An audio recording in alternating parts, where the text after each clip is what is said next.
Bonsoir à toutes et à tous, bienvenue au journal de 20h30 sur Tchad 24 International. Voici les titres. La commune de la ville de N'Djamena renforce la culture de l'hygiène, de l'assainissement urbain et de la préservation des espaces publics. Un concours N'Djamena Ville Propre a été lancé ce samedi.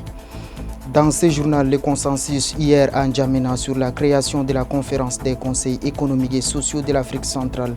Les résolutions portant sur le fonctionnement ont été validées. Et bien sûr, les desserts de la semaine avec de l'ananas, le menu, un fruit exotique délicieusement sucré et acidulé, un véritable trésor nutritionnel.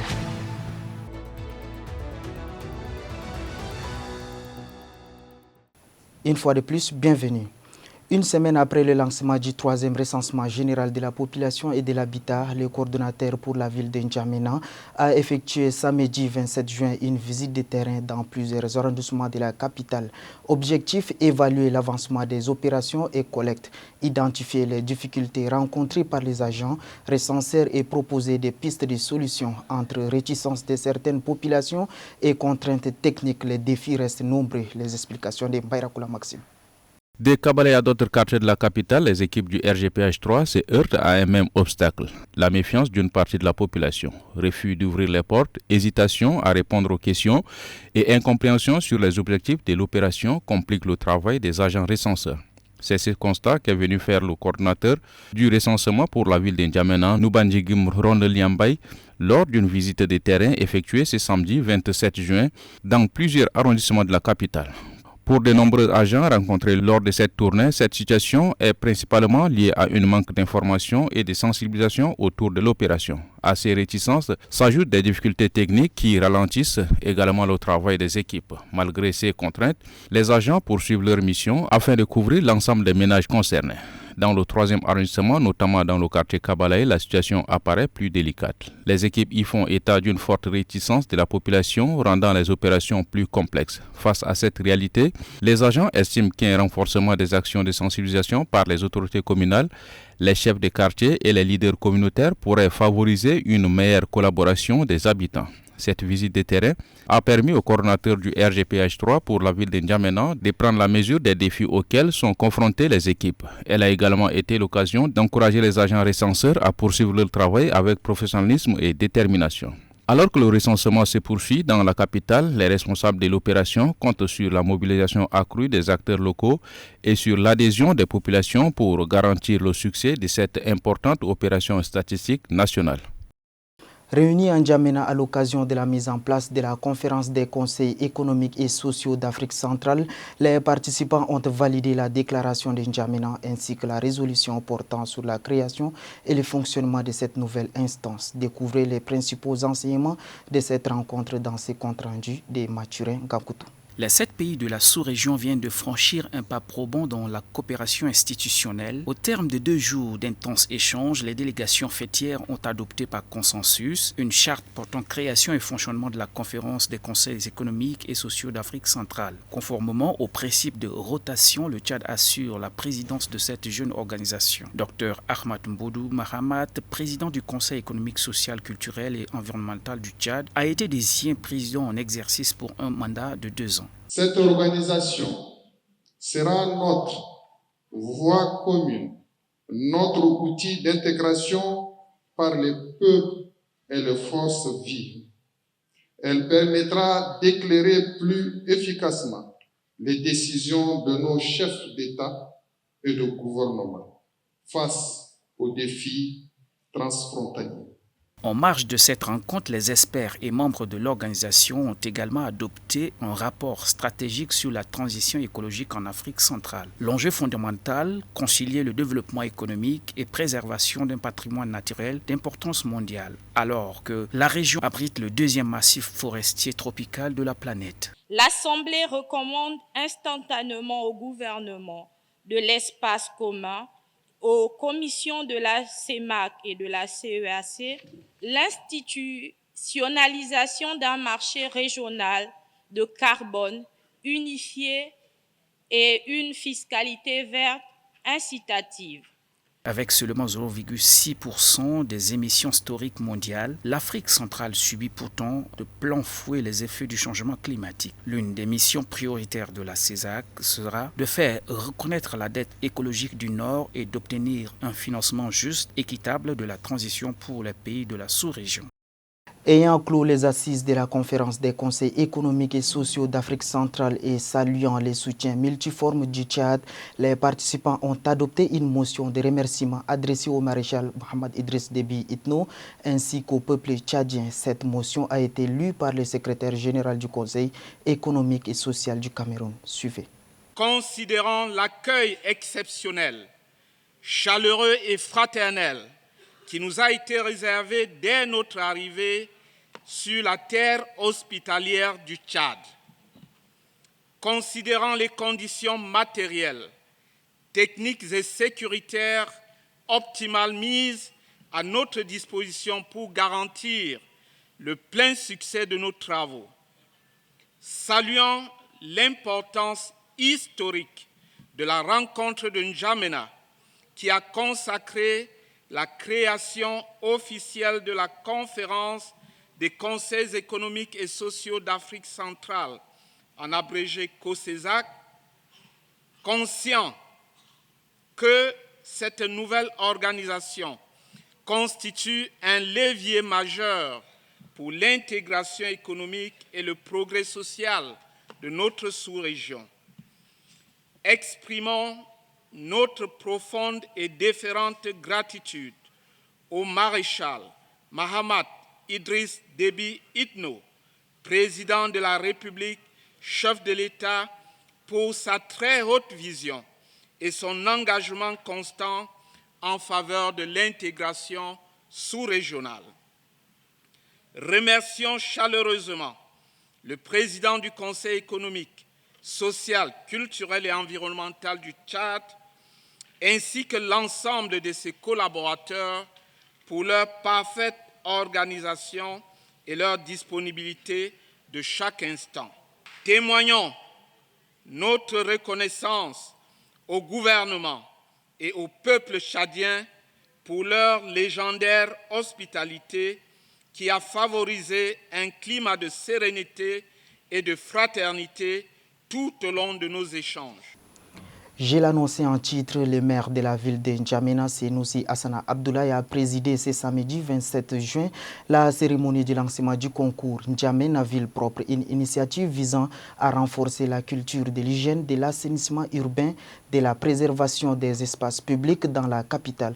Organisée à la place de la Nation, cette cérémonie a réuni les autorités administratives, les maires des 10 arrondissements, les leaders traditionnels ainsi que de nombreux invités. Jessica Fering pour les détails.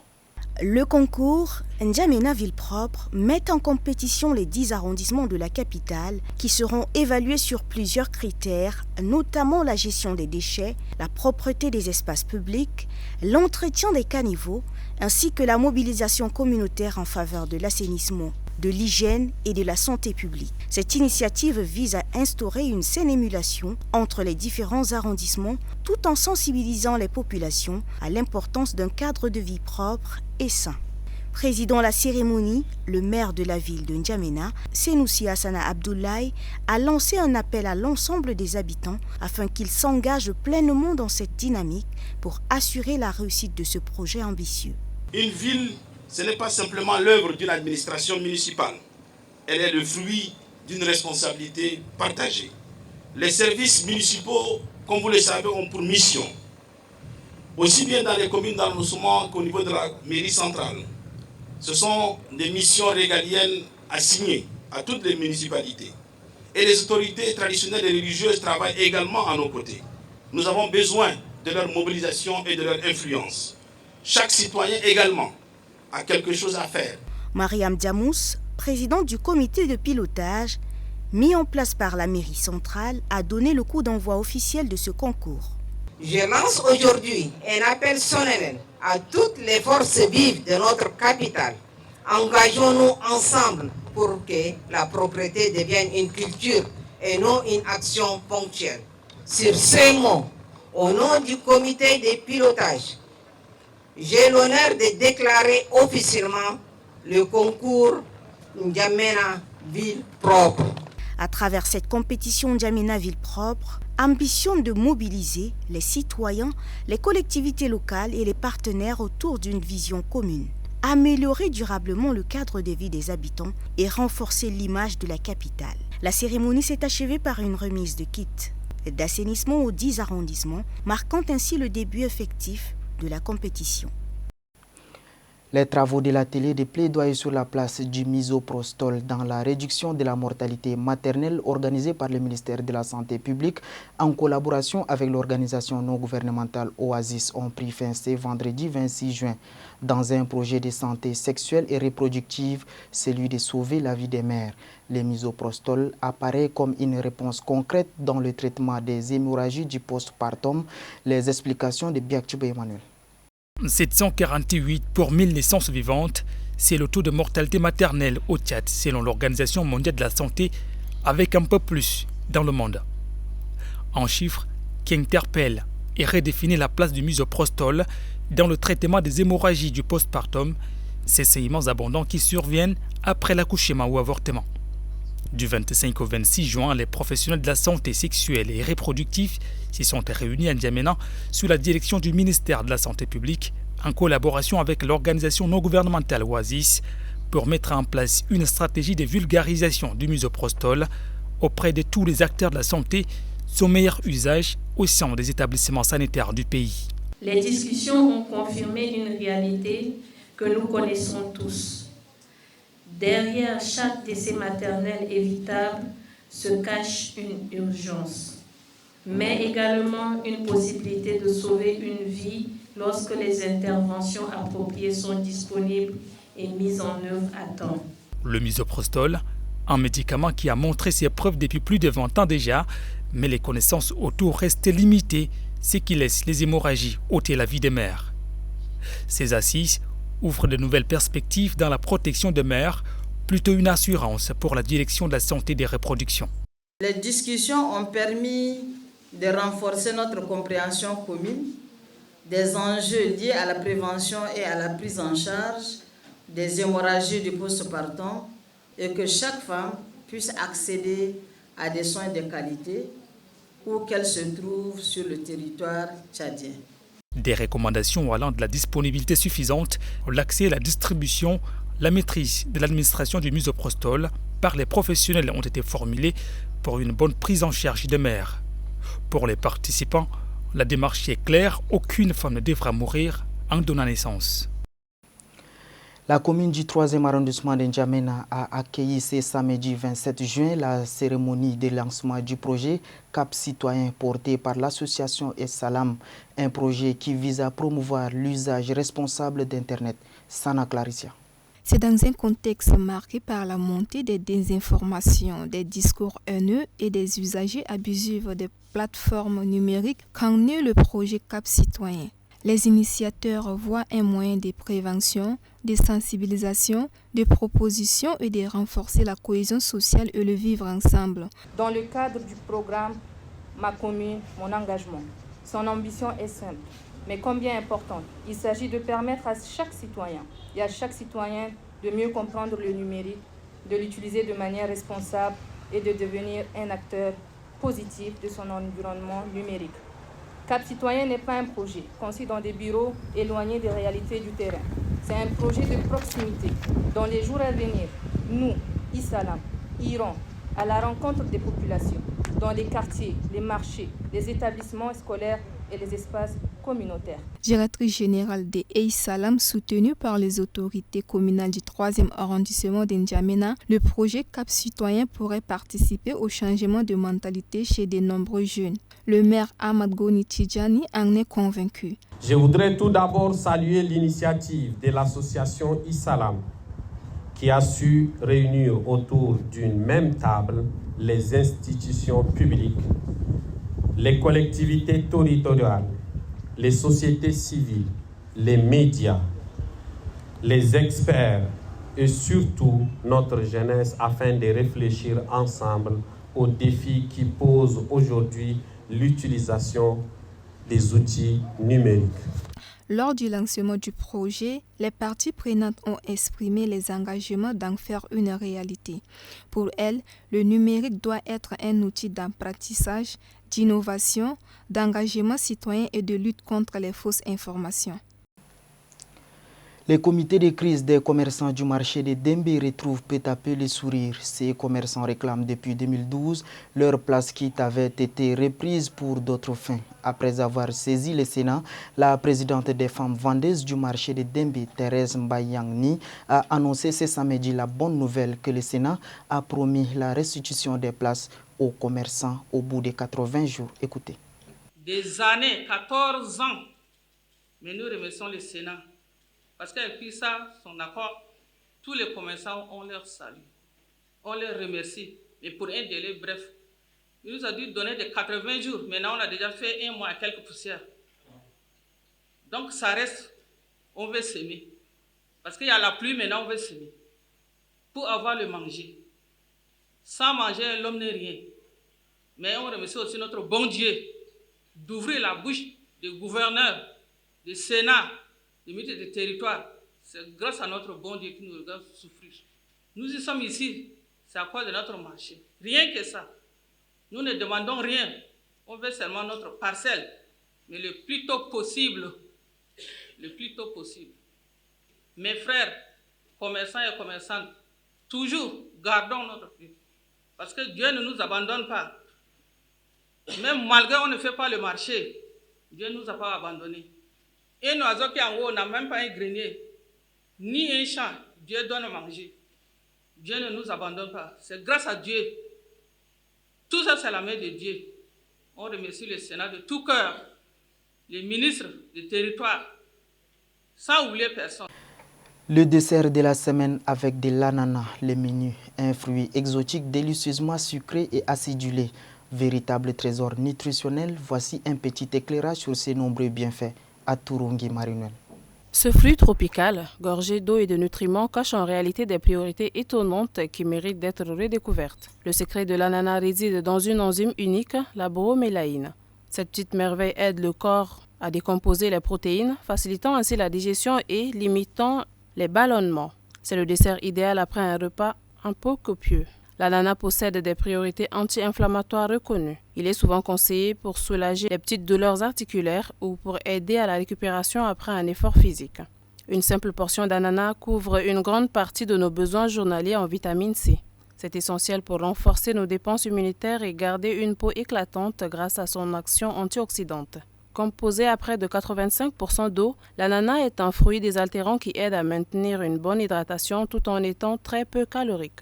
Il s'intègre parfaitement dans une alimentation équilibrée, que ce soit au petit déjeuner et même dans des plats salés pour une touche d'originalité. Enfin, faisons le tour de quelques actualités internationales avec Djifira Vanessa Bouli. Les gouvernements du Burkina Faso, après la décision de rompre ses relations diplomatiques avec la République française, l'annonce est tombée vendredi. Cette décision fait suite à une évaluation approfondie de l'état actuel des relations bilatérales entre le Burkina Faso et la France.